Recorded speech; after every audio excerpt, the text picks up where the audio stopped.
Uganda stood as an example when all the UN agencies were pressuring you and all the other ESA countries to sign on for a second round of what is called the ESA Commitment on Comprehensive Sexuality Education and linking them to sexual and reproductive health services. I've devoted a great deal of my life to identify and exposing those programs on the ground, particularly in African countries, and those that are endorsed and funded by the United Nations and backed by International Planned Parenthood and their affiliates, including Reproductive Health Uganda, that are in every African country. They push a form of sexual social colonization by getting to your children and seeking to change their worldview on issues of sexual orientation. Welcome to Wake Up Blaq. Educate and enlighten. That I give these few words to you. I want to commend you on a few issues. Thank you for what you're doing, and then make a few humble requests on some very urgent matters that will affect the children and families in Uganda and all across Africa. The first thing I wanted to commend Your Excellency on is the leadership that you displayed and have displayed for many years on the HIV/AIDS pandemic response, and how you championed the ABC program and set the example for all of Africa in breaking the back of the AIDS pandemic and lowering your HIV/AIDS infection rates. Your Excellency, we feature you and your wife in a documentary that we created. It's called Cultural Imperialism, the Sexual Rights Agenda. And you can find that at sexualrightsagenda.org. But you are one of the main defenders of the abstinence-based approach that is the only effective way to lower AIDS rates. And this is a personal matter to me. Our family adopted 3 children from Mozambique. Their mother died of AIDS about 6 months before we met them. Their father 2 years before that. And I cared for their older brother during some of the last stages of his AIDS before he passed away. And since that time, I have been studying the approaches to AIDS all across Africa and all across the world. And in particular, I've been studying what has been happening and what has been pushed by the AIDS community and the donor countries and the United Nations agencies as the response. Can you imagine that the human rights approach, that UNAIDS, the agency that is supposed to be protecting the world from this pandemic, has a document called the International Guidelines on HIV/AIDS and Human Rights that says that to stop AIDS, you have to legalize abortion, same-sex marriage, prostitution, and provide children with a radical form of sexuality education. These UN agencies are being now controlled by the donor countries and pushing agendas that are destroying the health and innocence of children and families worldwide. In particular, they are pushing, and one of the messages of the conference, an insidious form of sexuality education called comprehensive sexuality education, which brings me to my second issue, for which we have great gratitude to you personally, Your Excellency, and that is that Uganda stood as an example when all the UN agencies were pressuring you and all the other ESA countries to sign on for a second round of what is called the ESA Commitment on Comprehensive Sexuality Education and linking them to sexual and reproductive health services. I've devoted a great deal of my life to identify and exposing those programs on the ground, particularly in African countries, and those that are endorsed and funded by the United Nations and backed by International Planned Parenthood and their affiliates, including Reproductive Health Uganda, that are in every African country.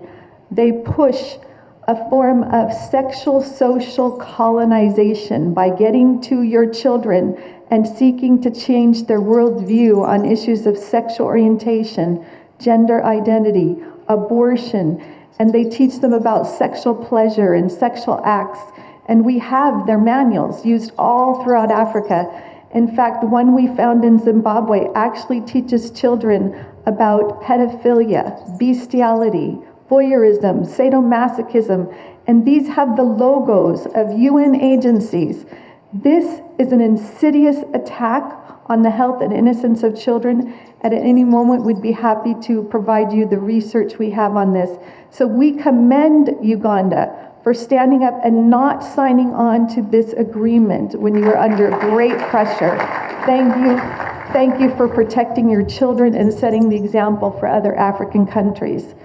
And I'd also like to bring to your attention three serious matters, one of which the Honorable Ashams, the head of delegation to the Joint Parliamentary Assembly from Malawi, did a wonderful job in presenting to you. I have a brief I want to leave with you on the particulars of the ACPU agreement. You see, we call this agreement, it's a very nice word for it, but it's not an agreement, it's a treaty. And it's a binding 20-year treaty. And after working at the United Nations for 23 years, advising the African voting bloc and some of the Islamic countries and those that stand for the family, I can tell you that many of the issues that are promoted deceptively there, that the experts understand and reject day in, day out, as the African group at the United Nations, have now been insidiously inserted like cockroaches in the ice cream into the ACPU agreement in very deceptive ways. You can do a search for sexual orientation and gender identity. You can do a search for comprehensive sexuality education and abortion, and you will not find those words, but what you will find is many deceptive provisions which we have pointed out to you that will require countries that sign it to implement abortion policies, comprehensive sexuality education, and non-discrimination laws on sexual orientation and gender identity. And I'll just give you two examples of that. The ACPU treaty elevates documents like the International Conference on Population and Development, ICPD, and the Beijing Platform for Action to binding treaties with the EU.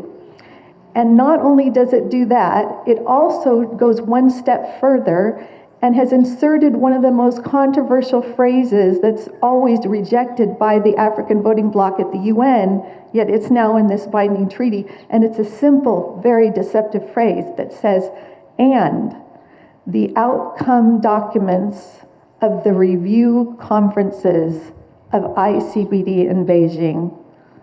Well, Your Excellency, President Museveni, the plan of the donor countries and the UN agencies is to use that phrase because they specifically, at the 20th year anniversary of ICPD, held many review conferences so they could insert that language.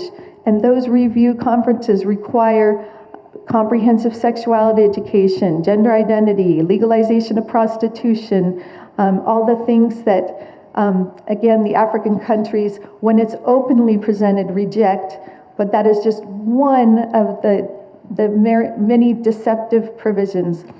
The second thing I will bring to your attention with regard to this treaty is it establishes human rights as an essential element of the treaty. And according to the law, and this is supposed to be an economic development treaty, not a human rights treaty. We have the Human Rights Council where your experts are, and the experts on human rights deliberate on human rights issues, not in a trade treaty.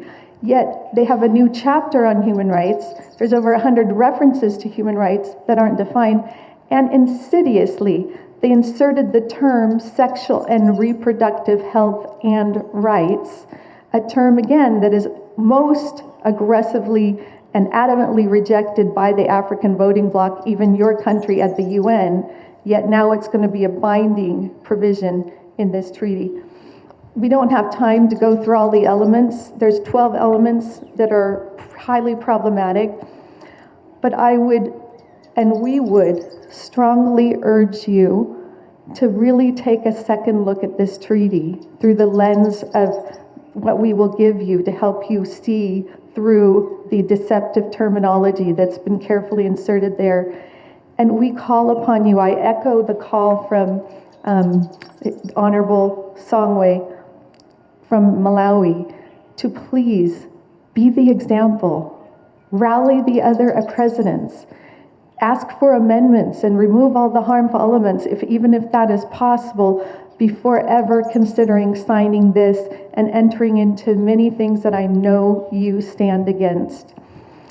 I was so impressed recently when I saw you on TV in an interview, and the TV interview asked you, I was embarrassed by the question. I thought it was quite humiliating coming from just seeing the patronizing colonialism inherent in that question.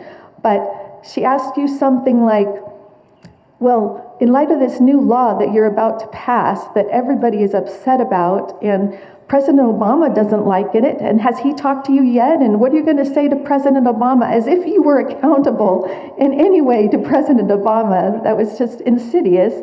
And you know, she left you with this question, and I thought, how is the president of Uganda going to respond to this? And you were masterful. She said, they're disappointed. What are you going to say to all these people that are disappointed in you?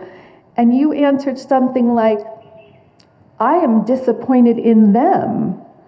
Why are they coming into my country and trying to push their way of life? We don't go into your countries and say you have to do this and this. I'm the one who is disappointed here. And I was so impressed and I wanted to commend you on how you handled that. The third thing that I would like to ask you, and if I didn't make one of them the ask clear, of course, number one is not to sign the treaty and to rally other presidents not to do the same unless it's substantially amended. The second thing was to stay strong and not allow Uganda, no matter how much pressure is given you, to sign up again on the ESA commitment on comprehensive sexuality education. Stay strong and keep that away from your children at all costs.